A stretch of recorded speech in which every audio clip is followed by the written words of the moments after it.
నమస్తే, welcome to hit TV. నేను మీ మాధురి. ఈరోజు మనతో పాటు ఉన్నారు కృష్ణకుమారి గారు. నమస్తే అమ్మా. నమస్తే అమ్మ, మనం సోషల్ మీడియా ప్లాట్ఫామ్స్ వచ్చినప్పటి నుంచి సామాన్య మనిషి మాట్లాడే తీరు, అలాగే ప్రజానాయకులు మాట్లాడే తీరు, ప్రతి ఒక్కళ్ళు చిన్న దగ్గర నుంచి పెద్ద వరకు అన్నీ కూడా అందరికీ ప్రతి మాట అందుబాటులో, ఎవరు ఏం మాట్లాడినా అది అందుబాటులోకి వచ్చేస్తుంది. ఇప్పుడు జగన్ వెసెస్ పరిటాల సునీత ఈ మాటల ధోరణిని చూస్తే మనం ఎలా అర్థం చేసుకోవచ్చు? ఇంతవరకు మీరు అధికారంలో ఉన్నారు, మీ మాటల జాగ్రత్త అన్న తెలుగుదేశం పార్టీ ఇప్పుడు వైసీపీ పైన దాడులు చేయటం, చంపటాల వరకు వెళ్ళటం, అలాగే నోటి దాడులు కూడా చేస్తూ ఉన్నారు. దీన్ని ఎలా చూడాలి అంటారు? ఇప్పుడు రాజకీయాల్లో విలువలు తగ్గిపోవటం ఒక కారణం. అలాగే రాజకీయాల్లో ప్రతి దానిలో నుంచి, ప్రతి సంఘటనలో నుంచి, ప్రతి మాటలో నుంచి, ప్రతి అధికార పక్షము ప్రతిపక్షము వీళ్ళు ఇద్దరూ కూడా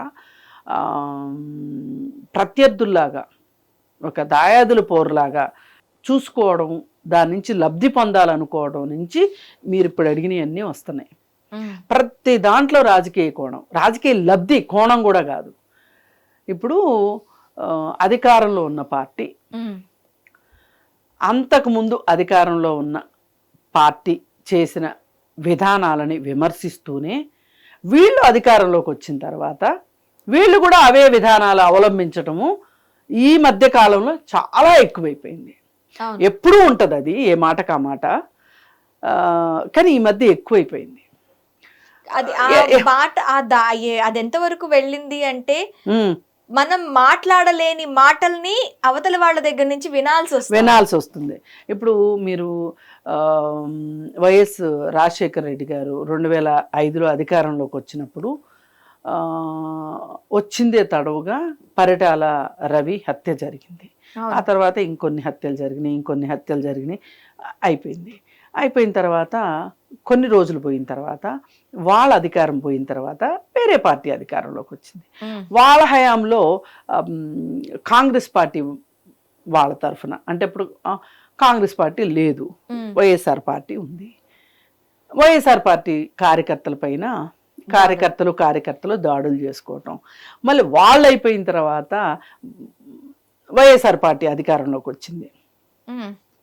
వాళ్ళు హత్యల దాడుల ఏవో ఒకటి చేయటం, అది అయిపోయిన తర్వాత ఇప్పుడు మళ్ళీ ఎవరు వచ్చారు? తెలుగుదేశం పార్టీ. జరుగుతున్న మటుకు ఇదే. మేము అధికారంలో ఉంటే మిమ్మల్ని చంపుతాం, మీరు అధికారంలో ఉంటే మమ్మల్ని చంపండి, అంతే. కానీ మేం చేస్తే రైటు, మీరు చేస్తే రాంగు. మీరు చేసినప్పుడు తిడతాము, అదే పని మేము చేసినప్పుడు మీరు తిట్టొద్దు. మీకు తిట్టే హక్కు లేదు, మీరు తిట్టడానికి వీలు లేదు. ఇలా నడుస్తున్న ఈ సందర్భంలో మాత్రమే సందర్భంగానే చూస్తున్నాను తప్పితే దీన్ని వేరేగా నేను చూడట్లేదు. ఇప్పుడు తాజాగా జరిగింది ఏంటి అంటే, ఈయన ఒక వైఎస్ఆర్సీపీ కార్యకర్త చనిపోయాడు, హత్య కావించబడినప్పుడు అతని దగ్గరికి అతని డెడ్ బాడీని చూడడానికో లేకపోతే ఫ్యామిలీ మెంబర్స్ని పలకరించడానికో జగన్మోహన్ రెడ్డి వెళ్ళినప్పుడు ఆయన చాలా ఆవేశంతో ఊగిపోయి, ఎంత ప్రతిపక్ష నాయకుడైనా సరే అంత ఆవేశం పనికిరాదు అన్నంత లెవెల్లో, అధికారంలో ఉన్న వాళ్ళకి అసలు ఆవేశం పనికిరాదు, ఒబ్బిడిగానే ఉండాలి, జవాబుదారీతనంతోనే ఉండాలి. ఈ హక్కులు ఎవరికి ఉంటాయి అంటే ప్రతిపక్షాల వాళ్ళకే ఉంటాయి. కానీ ప్రతిపక్షాల వాళ్ళకు కూడా ఎంతో కొంత పరిమితంగానే ఉంటాయి, ఒక స్థాయి దాటకూడదు ఎంత ప్రతిపక్షంలో ఉన్నా. అయితే ఆయన ఆ లిమిట్స్ని క్రాస్ చేసి ఈ మధ్య ఏంటో ఆయన అందరికి బట్టలోడు తీస్తాను అనే ఒక కార్యక్రమం పెట్టుకున్నట్లు మాట్లాడుతున్నారు జగన్మోహన్ రెడ్డి. ఇది చాలా అంటే బాగోదు వినడానికి. ఇప్పుడు వినడానికి బాగుండేవి, అది కూడాను ఒక ఆ పోలీస్ అధికారుల్ని బట్టలు ఉప్పు అని బట్టలు ఇచ్చి కొడతాను, అలాగే సప్త సముద్రాల అవతలు ఉన్న లాక్కొచ్చి మీ మీద చర్యలు తీసుకుంటాను, ఇది ఇలా రకరకాలుగా అనగానే ఇప్పుడు కొంతమంది ఒక లంపెన్ గ్యాంగ్ ఎప్పుడు రెడీగా ఉంటుంది అనమాట. మగ పోలీసులకైనా ఆడ పోలీసులకు కూడా ఇప్పుతారా? ఏం ప్రశ్నలు ఇవి? అంటే వీళ్ళే మాట్లాడిందే బాధ్యతారహితం అంటే వాళ్ళు ఇంకా అంతకంటే ఎక్కువ బాధ్యతారహితంగా మాట్లాడటం. అసలు పోలీసుల్ని పట్లిప్పి కొడతాను అనే కొట్టే హక్కు ఒక ముఖ్యమంత్రికి కావచ్చు, ఒక ప్రధానమంత్రికి కానీ ఉందా? అసలు సామాన్యుడిని కూడా కొట్టాను అనే హక్కు ఎవరికి లేదు. అసలు ఇప్పుడు ఇక్కడ సామాన్యులు కొడతారు, పోలీసులు కొడతారు అనే దానికంటే కూడా ఇప్పుడు మనం మాట్లాడుకుంటున్న కంటెస్ట్ ఏంటంటే పోలీసు ఉద్యోగిని కొడతారా, ఇది కదా ప్రశ్న. అవును. అసలు ఒక మాట చెప్తాను, అది విధులు నిర్వహించే ప్రభుత్వ ఉద్యోగికి విధులకు ఆటంకం కలిగించటమే నేరం. ఓకే. ఇప్పుడు ఒక బ్యాంక్కి వెళ్తాం మనం, బ్యాంక్ వెళ్ళి అక్కడ రాసి ఉంటుంది పలానా సెక్షన్ ప్రకారం విధులకు ఆటంకం కలిగించిన, సిబ్బందిని అమర్యాదకరంగా మాట్లాడినా, దుర్భాషలాడినా, ఇక్కడ ఆస్తికి నష్టం వాటిల్లా ఏ గవర్నమెంట్ ఎంప్లాయ్ అయినా ఆర్టీసీ బస్ లో కూడా రాసి ఉంటది. అలాగే ఇప్పుడు పోలీసు కూడా నా విధులు నన్ను నిర్వహించనివ్వట్లేదు అని చెప్పి, నా విధులకు ఆటంకం కలిగిస్తున్నారు అని చెప్పి కేసు పెట్టే హక్కు పోలీసులకు ఉంది.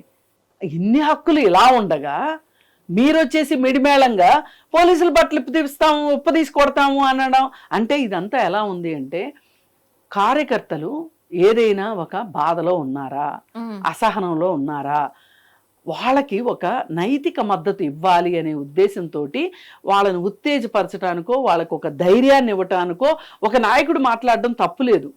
కానీ ఇంత దుర్భాషలాడి నైతిక బలాన్ని ఇవ్వడం మట్టు కరెక్ట్ కాదు. ఆయన మాట్లాడింది 100% కరెక్ట్ కాదు.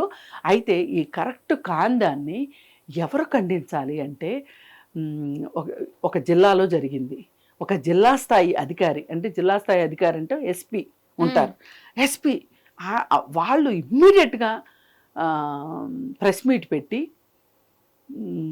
రాజకీయ నాయకులు అలా అన్నంత మాత్రాన జరుగుతుందా, మీరేం అధైర్యపడకండి, ఈ విషయం మీద మీరెవరో మాట్లాడకండి, ఇంకా పై అధికారులు మేము ఉన్నాము, మేము చూసుకుంటాము అనే ఒక ప్రకటన, భరోసా కల్పించాలి, ఒక ప్రకటన ఇవ్వాలి.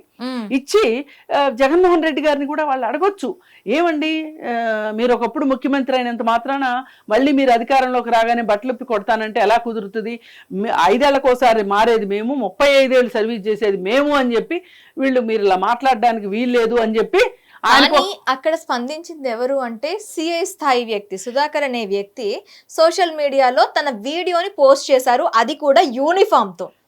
ఒక మాజీ ముఖ్యమంత్రి హోదాలో ఉన్న పర్సన్ కి ఆయన యూనిఫామ్ తో వార్నింగ్ ఇచ్చారు. ఇది ఎంతవరకు కరెక్ట్ అంటారు? ఇప్పుడు ఒకటండి, ఇప్పుడు ఆయన హోదా మర్చిపోయి ఆయన మాట్లాడినప్పుడు వాళ్ళు హోదా మర్చిపోవడంలో వింతే ఉంది. నేనేమో అది పెద్ద వింత అని అనుకోవట్లా. అక్కడ జరిగింది ఏంటి అంటే, డిసిప్లినరీ యాక్షన్స్ ఎలా ఉండాలి అంటే, ఈయన ఇలా మాట్లాడా, ఎస్పీ స్థాయి వాళ్ళు స్పందించి మాట్లాడేసి ఉంటే అయిపోయి ఉండేది. మాట్లాడలా. ఒకప్పుడు గోరంట్ల మాధవు ఆయన ఒక సిఐ ఎలా మాట్లాడేవాడండి, ఎదవులకు పదవులను గాడిదలకు కొమ్ములు వస్తే ఇలాగే ఉంటుంది. అందుకోసం ఏంటంటే, మనం ఇప్పుడు ఒక గొంగళ్ళలో ఉన్నాం, వెంట్రుకలు ఏరుకునే ఉపయోగం లేదు. మనం వీళ్ళు డిగ్రీలు వేరే అవ్వచ్చు కానీ అందరూ తప్పే చేస్తున్నారు ఇక్కడ, అందుకని మాట్లాడలేకపోతున్నాం. సో దయచేసి రాజకీయ నాయకులు అనేవాళ్ళు మీరు నోరులు దగ్గర పెట్టుకోండి.